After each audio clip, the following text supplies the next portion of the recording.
हमारे जीवन की सभी व्यवस्थाएं हमारे कर्मों पर निर्भर करती हैं। कुछ घटनाएं हमारे वर्तमान कर्मों के अनुसार घटती हैं हमारे जीवन में। कुछ घटनाएं हमारे पूर्व जन्म के कर्मों के अनुसार हमारे जीवन में घटती हैं। जो भी घटनाएं हमारे जीवन में घटती हैं वह सभी हमारे कर्मों के अनुसार ही घटती हैं। बहुत सारे साधक साधिकाएं बोलते हैं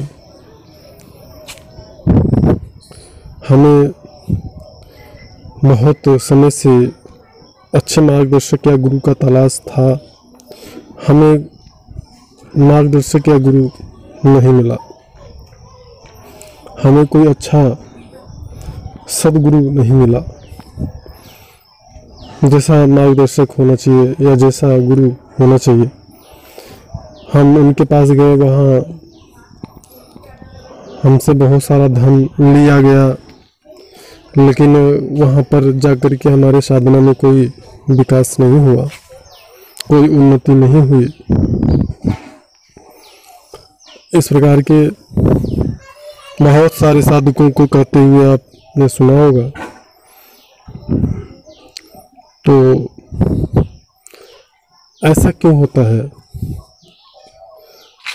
हम पहले ये समझ लें कि गुरु हमारे जीवन में अच्छे गुरु का मिलना या अच्छे गुरु का न मिलना, यह निर्धारित कैसे होता है? हमारे जीवन में अच्छे गुरु का मिलना या अच्छे गुरु का न मिलना, यह हमारे कर्मों के अनुसार ही निर्धारित होता है। जैसे हमारे कर्म होते हैं वैसे ही गुरु की हमें प्राप्ति होती है। यदि हमारे कर्म अच्छे होते हैं तो हमको अच्छे मार्गदर्शक या गुरु की प्राप्ति होती है। यदि हमारे कर्म अधर्म से युक्त होते हैं, ज़्यादा से ज़्यादा कर्म हमारे पाप युक्त होते हैं, तो फिर उसी प्रकार के मार्गदर्शक या गुरु की हमें प्राप्ति होती है। और बस आध्यात्म के चक्कर में हम हमेशा फंसे रहते हैं। कभी भी हमारा जो मार्ग होता है वह प्रशस्त नहीं होता। कुछ लोगों की जीवन काल में ऐसी भी घटनाएं घटती हैं कि वह काफ़ी समय तक इधर उधर, काफ़ी लंबे समय तक भटकते भटकते फिर बहुत समय के बाद में किसी अच्छे मार्गदर्शक या गुरु के पास में पहुंचते हैं, और वहाँ पहुंचते पहुंचते उन्हें बहुत देर हो जाती है।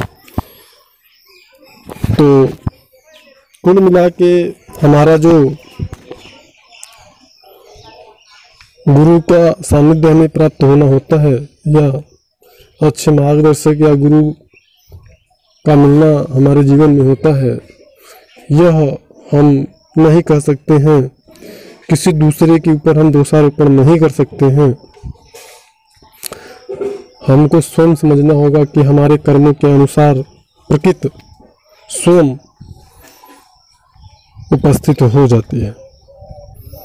हमारा ये जो स्थूल शरीर है यह भी प्रकृति द्वारा रचित है। ठीक इसी प्रकार हर स्थान पे, हर जगह पे हमारे कर्मों के अनुसार,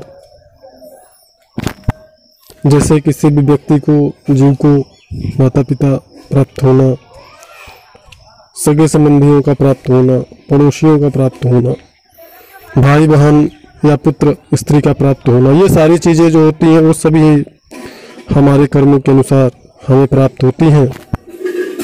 इसके लिए हम किसी दूसरे के ऊपर दोषारोपण नहीं कर सकते हैं। यह चीज़ हमको स्वयं को समझना चाहिए। किसी के ऊपर हमें दोषारोपण नहीं करना चाहिए। तो ऐसी अवस्था में भले ही हम बहुत ज़्यादा अधर्म से युक्त कार्य अपने पूर्व के जन्मों में किए हों या वर्तमान जन्म में भी कर चुके हों, तो भी यदि हम सच्चे गुरु या मार्गदर्शक का सानिध्य चाहते हैं तो ऐसी अवस्था में हमें निश्चित रूप से अपने कर्मों में सुधार लाना होगा, अपने कर्म को ठीक करना होगा। जैसे कहा जाता है, जब जागो तभी सवेरा। तो यदि आप एक अच्छा और सच्चा मार्गदर्शक या गुरु चाहते हैं तो सिर्फ और सिर्फ तलाश करने से नहीं मिलता, हमें उसके अनुरूप कर्म करना होगा, क्योंकि कर्म ही प्रधान है। अगर कर्म के अनुसार यह अटल सत्य है, कोई साधक बहुत ही कठोरता से यदि केवल और केवल साधना में लगा हुआ है तो प्रकृति उसके अनुकूल व्यवस्था करने के लिए मजबूर हो जाती है और उस प्रकार के मार्गदर्शक या गुरु की उसके लिए व्यवस्था करती हैं। ऐसा करने के लिए वह कर्म के विधान के अनुसार, सिद्धांत के अनुसार ऐसा करने के लिए वो मजबूर हो जाती हैं और उन्हें ऐसी व्यवस्था करनी पड़ती ही है, और यही अटल सत्य है। तो अपने कर्म पे आप विशेष ध्यान दें। मार्गदर्शक को ढूंढने से ज़्यादा उचित यह है कि आप कर्म अच्छा करें। यदि आपका कर्म उस लायक है तो ऐसी स्वयं में व्यवस्था बन जाएगी कि आपको उचित मार्गदर्शक या गुरु की प्राप्ति होगी ही होगी। मिलते हैं नेक्स्ट वीडियो में, तब तक के लिए धन्यवाद।